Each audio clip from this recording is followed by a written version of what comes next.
در مؤسسه تحصیلات میانه عمومی رقم 92 شهر ترسونزاده چاره‌بینی حربی ورزشی روز مدافع گراژدانی در موضوع زمین لرزه برگزار گردید. در این چاره‌بینی هیئت آموزگاران، خوانندگان و نیروهای غیر حربی مؤسسه اشتراک نمودند.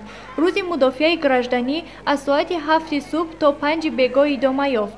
در رفت روز مدافع گراژدانی سهم آموزگار آمادگی ابتدایی حربی مؤسسه پادپولکونیک رحیموف عبدالرقیب، سردار مدافع گراژدانی مؤسسه بگنظر و دلافروز و سردار ستاد مؤسسه رقم 92 جلیلوف تویچی نظرست بود. مخصوصا گروه های طبی، سوختار خاموش کنندگان و نجات دهندگان بیشتر فعال بودند.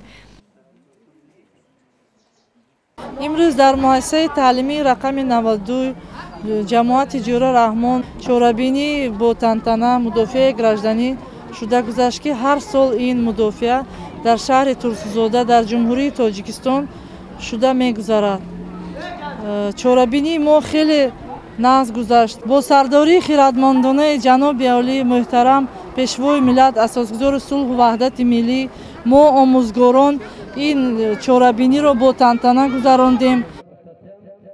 شهر ترسونزاده از روی درجه بندی سیسمیکی به منطقه 6 بالا داخل می شود. زمین جنبی های سستی تا 2 بال بوده در شهر قریب که هر ماه به عمل می آید و خطر کلان ندارد. عاقبت های زمین جنبی از قوه زمین جنبی وابسته است. هنگام زمین جنبی قوه 7 بالا و زیاد داشته یک قسم بیناهای استقامتی معیشی، انشاءات های صنعتی و شبکه های کمونالی و انرژتیکی قسما یا که پورا ویران شدنشان ممکن است.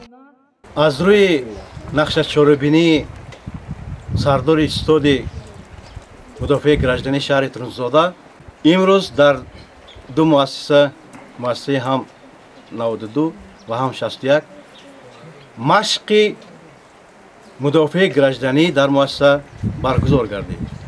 من چه خیلی که شاهدی آن بودین، خوانندگان عمل نمودند و ما را دلپور کردند که در وقت روح دادن حالت‌های فوق‌العاده عمل کرده میتونم. من شیردیوا مدینه خواننده صنف 11A مؤسسه تحصیلات میانه عمومی رقم 92 میباشم. امروز در مؤسسه ما مدافع گراژدانی گذرانده ایستاده است. چطوری که میبینید حالت ها ما گروه سنتری یاری اولی خود را میرسونیم.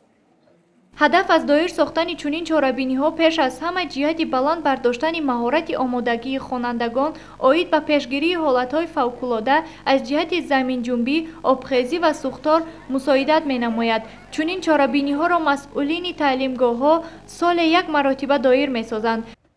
گزارش امید رحیمова و سیف‌الدین ابراهیمov برای برنامه اطلاعاتی خبر.